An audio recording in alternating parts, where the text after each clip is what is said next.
to Home on the Hill. My name's Carrie and it's October the 12th 2020. In the past I've tried to keep these videos, podcasts, to be particularly about gardening and permaculture and outdoor stuff. But I don't know, I just thought, no, I am going to talk about my craft and my knitting and stuff because it's a big part of what I do. It's something that's really important to me, that I make time to do these things. And as the nights draw in, you know, and it gets darker and a little bit colder, and I mean, I always think there's plenty to do in the garden all year round, but yeah, it's perhaps getting a little less interesting and a little bit less to talk about. Oh, I pruned another tree today. So I'll talk about my knitting a little bit. So the first thing I was going to show you is, and I guess this is a bit strange because this is the first sort of segment of these.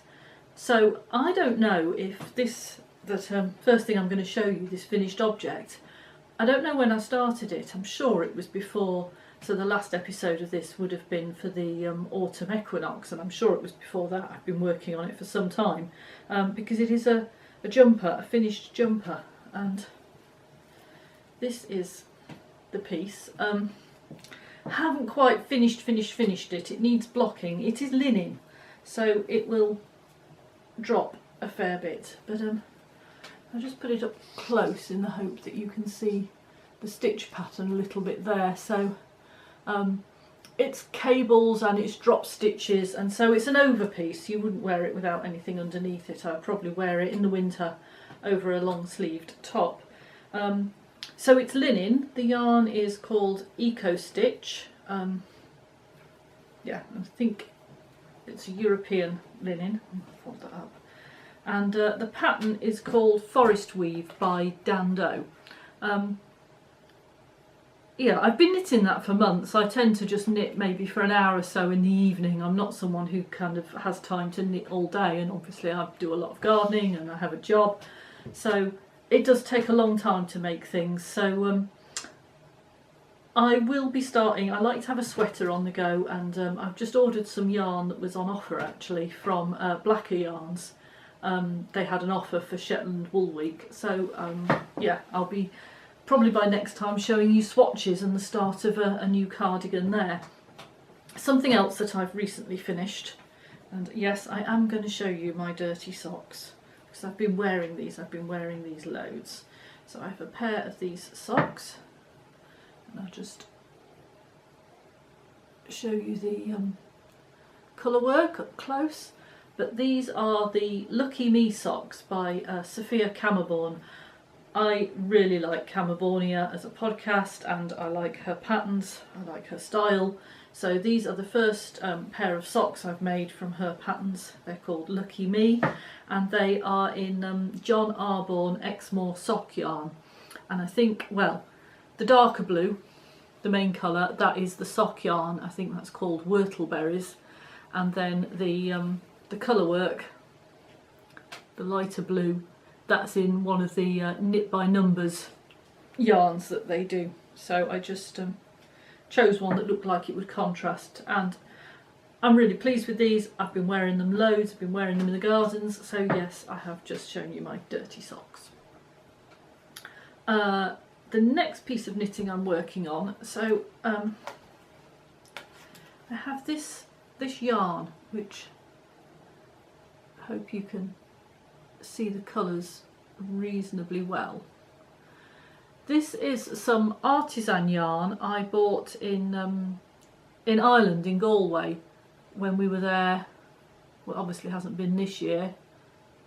I think it was last year. It was the year before, so 2018. Autumn 2018 was when we were in Ireland. And I bought this yarn there, so it's just by an artisan dyer, which I can't remember the name of. And you know, I bought it and it's not really my palette, not the kind of colours I particularly like to wear, but it did appeal to me. And then a friend who's a musician, who she works quite closely with Keith, my husband, who does the music for this podcast, asked for a pair of mitts, so like fingerless gloves but with no fingers, fingerless mittens, but she doesn't want them too far up her arm because then it's difficult with a coat, and this is for Obviously the COVID-19 pandemic has cancelled an awful lot of gigs, most gigs in fact. They are only playing outside at the moment, and so to be able to play outside through the winter, she would like some mitts. So, and this is absolutely her colour palette, and I thought, well, that's the obvious thing then, isn't it? And she has Irish ancestry as well, so it's the obvious thing to do is to make these mitts and give them to her. So this is the first mitt that I've started there. This is not, I can't tell you the pattern for this because there isn't really one. I just cast on and get on with it. So there's 52 stitches there, and then there's 20 rows of rib, and then I'll just measure it against my own arm when it looks to the right point to increase for the thumb. Well, I'll do that. I'll be making notes on my Ravelry page anyway, so anybody who is interested, look up Home on the Hill on Ravelry and you can find the notes for that pattern. Yeah, so I finished the jumper, I finished the socks, that's some mitts that's ongoing, and that's a really kind of simple knit because it's just plain stockinette going round and round, knit, knit, knit, so it's really easy and mindless. So the piece I've got on my needles that is a little bit more complicated, only a tiny bit, is another pair of socks. And this again, it's the Exmoor sock yarn again, and the colourway is Mizzle. And I hope you can see the stitch pattern there. So it's fairly straightforward. It's like 10 rows of straightforward and then one really slow row as you kind of switch the cable round, and it's because you're cabling every stitch, that's quite slow, but it's making up a lovely stitch pattern. I'm really pleased with it, and I'm trying to remember exactly what this pattern's called. It's called Chapman by Rachel Atkinson, and it's published in the John Arben do an annual, a lovely little magazine of patterns, and it's also sort of colour charts for all their yarn and some puzzles, and yeah, it's just lovely. And anyway, that's the socks in there. So that's the knitting I'm working on. I also like to sew as well. I sew using a sewing machine. I make a few of my own clothes. Actually, I have made something fairly recently. Maybe I'll show that to you next time. I made a dress, but it's in the wash because I wore it for gardening and now it's filthy. It might actually be on some of the films. So if you see in the films of me in the garden, me wearing a grey cotton dress, that's the dress I made. But another thing I've been working on is, this is just very simple. So it's one piece of fabric on the back, just some scrap fabric. I think that used to be somebody's curtains. And then on the front, I've just sewed on patches of all different yarns. So this is quite a recognisable piece because I've got both a dress and a pair of yoga trousers in that fabric, which I bought from In the Woolshed, and it's a hand printed indigo dyed block fabric. Lovely stuff she does. But there's all sorts of just little bits of scrap fabric, and it's sewn on by hand with just tiny running stitches in all sorts of directions, just really quite random. And I've now got two pieces about the same size of different fabrics, and these are going to be a bag. So I'm going to sew the two together. It's kind of a tote bag. And the next piece I need to do is, so although it's a tote bag, it has some depth to it, so I need to sew a piece of fabric about so wide, I guess, 8-10 centimetres, in the same style, and that will go down the side and under the bottom and up the other side. So that will then make the bag, which I'll then line, and then I'll add a strap, big long strap in the same style. So, and then that'll be like a tote bag, which I like to use as a handbag. So that's all my current projects at the moment. What I tend to do is kind of switch it up. So one evening I'll work on this, and then the next evening I'll work on the socks, and another evening I'll work on the mitts, and another evening on the jumper, and just try and switch it round. But I'm not too strict about that because, you know, if I'm doing something where I need to pay attention, maybe I'm going to a Zoom meeting or whatever, then this would be the project of choice. Whereas, you know, if it's quite early in the evening that I feel like I've done all my jobs for the day and I want to do something a bit more complex, then I'd probably work on the jumper or on this sock. So, you know, but I do try and kind of keep them all moving forwards. I do sometimes though tend to get a bit finish-itis. I want something finished, so I'll work on that really madly. And I do need to make sure that these mitts get finished before the spring. It would be nice to be able to wear them in the winter. So yeah, that's my projects. So I'm going to stop talking now and show you some video of the garden.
So it is the 10th of October. It's a lovely autumn day actually. It's been raining a bit but the sun's shining right now. It's just gorgeous. And I thought I'd just come in here and talk about where I've got to in clearing the greenhouse. Now I know a lot of people I've seen online and other things I follow that people have still got their tomato plants up here and they're cutting the leaves off and, you know, things are still ripening. But I made this mistake with how I strung my tomatoes up. Basically, I used lovely biodegradable string and it biodegraded, and so the tomatoes flopped all over the floor and I could barely get in here to get stuff. And so what I do need access to, right in the back corner here, is where the electric is. There's a extension cable there. And I need that to work things like my shredder, and also I think Keith needs it for the hedge trimmer to trim the hedges. So I just thought, you know, I'm just going to clear up, throw all the tomato plants away, and yeah, at least I'll be able to get in here. So that sounds really wasteful, but I took all the fruit off, the green ones and the red ones, because green tomatoes will ripen in the house. So they're just sitting on a tray in the sunshine right by one of the windows, slowly ripening. So I've got all the fruit. So all the tomato plants are now gone. I don't know how well you can see down there under the bench. That is the remains of the tomato plants. So that's the pots they were in. Just cut all the foliage off. What I do with the used compost, the spent tomato compost, is I'll use that next year. Some of it will go onto the veg beds So where I'm going to grow stuff that's not particularly hungry, things like salads and beans. So actually some of that will go on there in the next few weeks because it'll help protect the soil over winter. And some of it is in these red boxes back here. And they're not there yet, but that's where I'll be storing my dahlias in there to overwinter. They're still flowering profusely in the veg garden. The other thing I've got here, you can't see it very well, but there is a big pile of bay. It smells fantastic. We've got a bay tree, and it got too big, and it was in great need of a big pruning. So my husband gave it a really serious prune. I've got more dried bay than I'm ever going to use. So anyway, this is waiting for the shredder.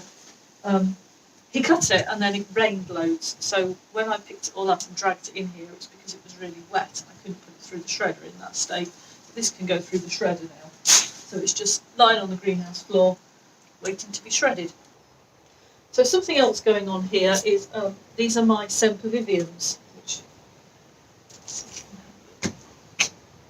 need to chop these bits off perhaps, but the plants you can see looking gorgeous. I really like these. These were a display outside the living room window all summer, and they're fine outside. They're kind of fine outside. They really don't like the wet. Our winters are often too wet for them. So there's that little pot, and then got a couple of old trainers with semperviviums in, which are here just drying out. They're really soggy actually. And some big terracotta pots with them in. So yeah, they're in here for the winter. Here in this corner, again you can't see that well, but I've got lots of cuttings of things. So there's a tiny rosemary plant. And I've got some, I think this is mint. Yeah, it's mint. I get the mint and the lemon balm mixed up because there's some lemon balm as well. But there's quite a few plants that I've got cuttings of in the hope that there will be some plant swaps next year. One more thing I was just going to point out. Right at the back over here, so I bought 60 wallflower plants, which are a biennial. They'll flower in the spring, lovely shades of sort of orange and purple. And that sounds horrible, orange and purple don't match. No, they do it. They're kind of like a deep browny orange and a browny purple, I guess. Anyway, they're to go in some pots with some tulips, but the plants arrived and the tulips haven't. So I've potted them all up with 60 of them. It took me ages yesterday. It didn't really take ages. It's because I had to keep, to do with work. I had to keep checking work emails and go and do an urgent job at work. So I was kind of a bit stressy. But anyway, they're going in pots with tulips when the tulips arrive. So yeah, that's it. So that's my greenhouse and where